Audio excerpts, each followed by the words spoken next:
चलना मुझे पारा मेरा पहले ना तेरा दादा ना रखा पास दादा ने पास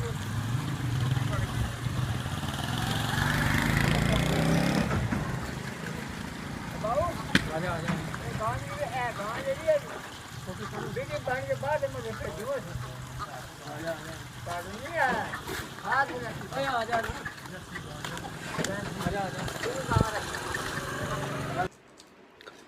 बिस्मिल्लाहिर्रहमानिर्रहीम अस्सलाम वालेकुम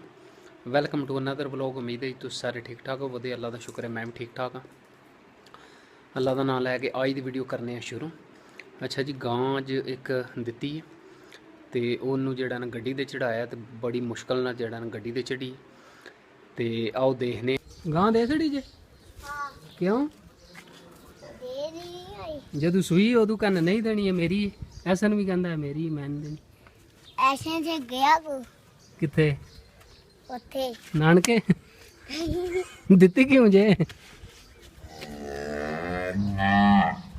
आदा तल्ली को पाई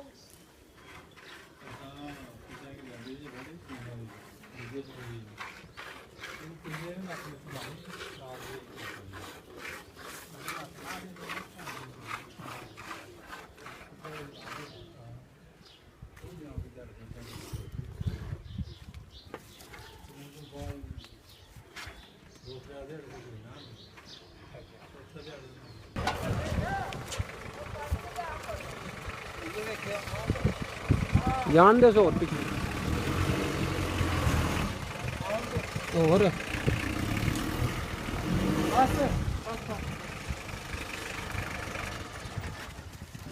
वो खलो भी जाके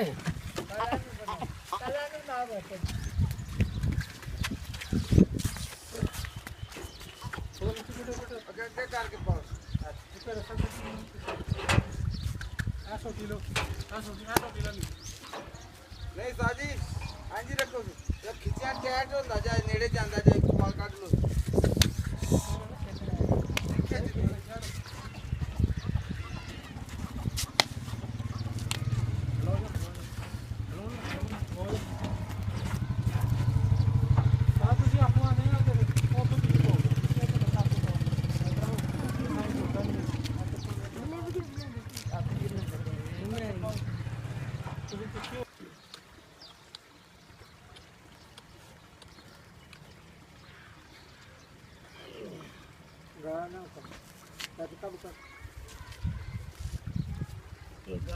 डर गई एक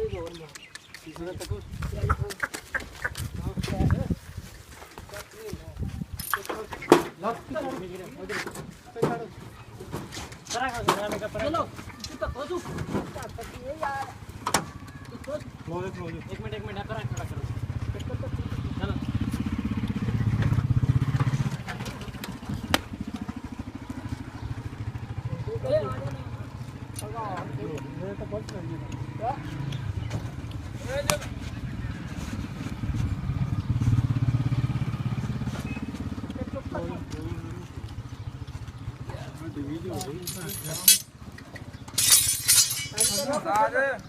नहीं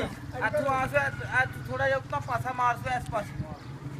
हेलो घंटे आ गए ना 105 किलो घंटे आ गए ना 105 किलो घंटे वाली गड्डी आ रही है 100 रुपये का 5 किलो घंटे ला के आ गया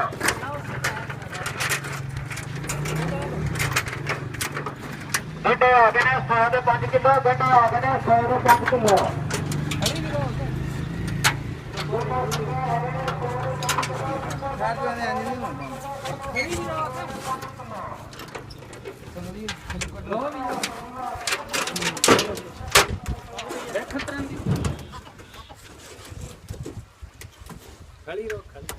बंद कर लेना फिर रस्सा लाओ लो जो 1 मिनट रस्सा नहीं मैं लेंदा तुम जो करो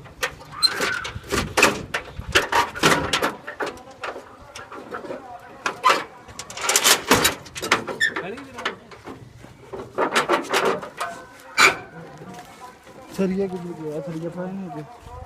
अच्छा देखो ठीक है आज उन्होंने अगले पासे नहीं है दूसरा अंदर वाल पर अगले पासे अंदर वाल करके बनी इधर इधर ਇੱਥੇ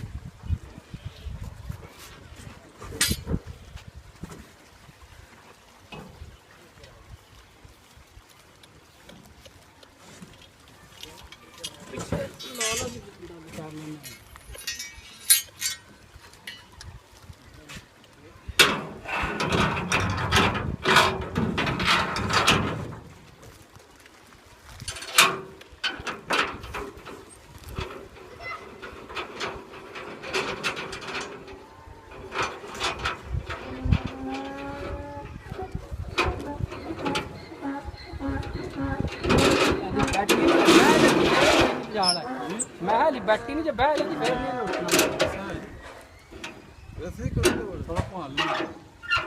ਨਹੀਂ ਹੁਣ ਨਹੀਂ ਜਾਂਦੀ ਹੈ ਵੀ ਗੱਡੀ ਨਿੱਕੀ ਹੈ ਇਹ ਨਹੀਂ ਜਾਂਦੀ ਹੁਣ ਹੋਰ ਕੋਈ ਰਸਾ ਪਾਣੀ ਦੀ ਜ਼ਰੂਰਤ ਹੀ ਕੋਈ ਹੁਣ ਘੁੱਟ ਕੇ ਪਤੀ ਅੱਗੂ ਘੁੱਟ ਕੇ ਘੁੱਟ ਕੇ ਬੰਨ ਛੜੀ ਹੁਣ ਇਹਨੇ ਜਾਣਾ ਹੀ ਨਹੀਂ ਬੱਚਾ ਅੱਗੇ ਨਾਲੇ ਗੱਡੀ ਵੱਡੀ ਹੈ ਉਹ ਹੁੰਦਾ ਵਾ ਪੈਰ ਪਿਛੋਂ ਨੇ ਬਾਕੀ ਪਿਛੋਂ ਨੂੰ ਕੱਢੇ ਤੁਸੀਂ ਅੱਲਾ ਦਾ ਨਾਮ ਲੈ ਕਰੋ ਠੀਕ ਮਿਹਰਬਾਨੀ ਉਹ ਅੱਗੋਂ ਨਾ ਅਸੀਂ ਪਵਾ ਲਿਆ